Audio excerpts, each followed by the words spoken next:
Hi friends, welcome to Kavitha's kitchen. இன்னைக்கு நம்ம கிச்சன்ல ஒரு ஸ்வீட் ரெசிபியா மைதா அப்பம் எப்படி செய்யறதுன்னு பார்க்கலாம் வாங்க. மைதா அப்பம் செய்யறதுக்கு ஒரு மிக்சிங் பவுல்ல நான் ஒரு கப் அளவுக்கு மைதா எடுத்திருக்கேன். கூடவே இதுல ஒரு 3 டீஸ்பூன் அளவுக்கு நம்ம அரிசி மாவு சேர்த்துக்கலாம். நார்மலாம நம்ம வீட்டில் செய்யக்கூடிய இடியப்ப மாவு தான். இதை ஒரு 3 டீஸ்பூன் அளவுக்கு சேர்த்துக்கோங்க. அதுக்கப்புறமா இதுலயே ஒரு அரை கப் அளவுக்கு ஒயிட் சுகர் சேர்த்துக்கோங்க. கூடவே நல்ல வாசனைக்கு நம்ம ஏலக்காய் தூள் ஒரு அரை டீஸ்பூன் நம்ம சேர்த்துக்கிடலாம். அதுக்கப்புறமா கொஞ்சமா டேஸ்ட் எடுத்து கொடுக்கறதுக்கு, அந்த ஸ்வீட் எடுத்து கொடுக்கறதுக்கு கொஞ்சமா நம்ம சால்ட்டு சேர்த்துக்கலாம். கூடவே இதுலயே நம்ம ஒரு 1/4 டீஸ்பூன் அளவுக்கு பேக்கிங் சோடா, ஆப்ப சோடா சேர்த்துட்டு ஃபர்ஸ்ட் எல்லாத்தையும் நம்ம ஒரு ஸ்பூன்ல மிக்ஸ் பண்ணிக்கலாம். ஸ்பூன்ல நல்லா மிக்ஸ் பண்ணதுக்கு அப்புறம் இதுல கொஞ்சம் கொஞ்சமா நம்ம தண்ணி தெளிச்சு மாவு ரெடி பண்ணிக்கலாம். ஒரேடியா தண்ணி ஊற்றிடாதீங்க, கொஞ்சம் கொஞ்சமா நம்ம நல்லா கரைச்சி எடுத்துக்கலாம். இந்த அளவுக்கு மாவு நல்லா ரெடி பண்ணிக்கோங்க. இப்போ இந்த மாவு நமக்கு ஒரு 10ல இருந்து 15 நிமிஷம் அப்படியே நம்ம ரெஸ்ட்ல விட்டுறலாம். ஒரு 15 நிமிஷம் கழிச்சு நம்ம எடுத்து பார்க்கலாம். ஃப்ரெண்ட்ஸ் பாருங்க, மாவு நமக்கு 15 நிமிஷம் நல்லாவே ஊறிடுச்சு. இப்போ இதை நம்ம எண்ணெயில போட்டு எடுத்துக்கலாம். அப்பம் போட்டு எடுக்கிறதுக்கு அடுப்புல ஒரு கடாயில எண்ணெய் ஊத்தி ரெடியா இருக்கு. அடுப்பை மீடியம் ஃப்ளேம்ல வச்சுக்கோங்க. இப்ப ஒரு கரண்டியா நம்ம ஊத்தி எடுத்துக்கலாம்.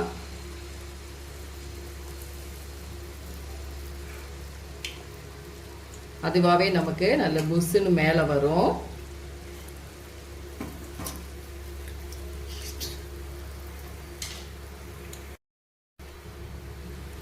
இப்ப பாருங்க, அதுவாவே நல்ல புஸ்ஸுன்னு மேல வந்துருச்சு. இப்ப நம்ம அதுக்கு மேலே லைட்டா இந்த எண்ணெய் அப்படி தெளிச்சு தெளிச்சு விட்டோம்னா அது நல்லா குக் ஆயிரும். நமக்கு ஒண்ணு ஒண்ணா போட்டு எடுத்துக்கோங்க. இப்ப நம்ம இந்த அப்பத்தை திருப்பி விட்டுக்கலாம். திருப்பி விட்டு இன்னும் ஒரு சைடும் நமக்கு நல்லா வேகணும். அதே போல இதுல நான் இன்னும் ஒரு கரண்டி ஒரு அப்ப மாவு ஊத்தி எடுத்துக்கிறேன். இது நல்லா வேகட்டும். இப்ப இன்னொரு அப்பமும் நமக்கு நல்லா வெந்துருச்சு. இப்ப பாருங்க, உங்களுக்கு பார்க்கும் பொழுதே தெரியுது. இது அப்படியே நம்ம திருப்பி விட்டுக்கலாம். கலர் சேஞ்ச் ஆயிடுச்சு பாருங்க. அவ்வளவுதான், நல்ல புஷ்ஷுன்னு நமக்கு அப்பம் வந்துருச்சு. இப்ப இதை நம்ம எண்ணெயில இருந்து எடுத்துக்கலாம்.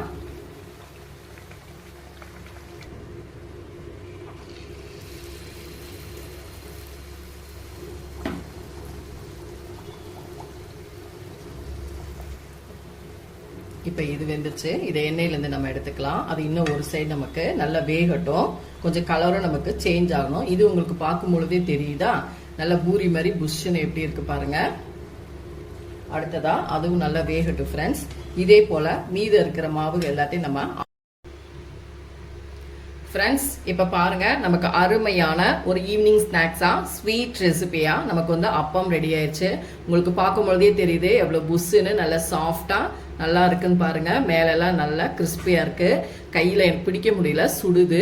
உள்ளெல்லாம் பாத்தீங்கன்னா எவ்வளவு அருமையா வெந்திருக்குன்னு பாருங்க. உங்களுக்கு பார்க்கும் பொழுதே தெரியும். நல்ல சாஃப்டான ஒரு மைதா அப்பம் குயிக்கா நம்ம ரெடி பண்ணியாச்சு. நீங்களும் இதே போல செஞ்சு பாருங்க. செஞ்சு பார்த்துட்டு என்னோட வீடியோஸை லைக் அண்ட் ஷேர் பண்ணுங்க. மறக்காம கவிதாஸ் கிச்சனுக்கு சப்ஸ்கிரைப் பண்ணுங்க. கூடவே பெல் பட்டனை கிளிக் பண்ணுங்க. அப்பதான் நம்ம வீடியோஸ் எல்லாமே உங்க நோட்டிபிகேஷன் வரும். நான் சொன்ன அளவுகளோட கண்டிப்பா நீங்க ட்ரை பண்ணி பாருங்க.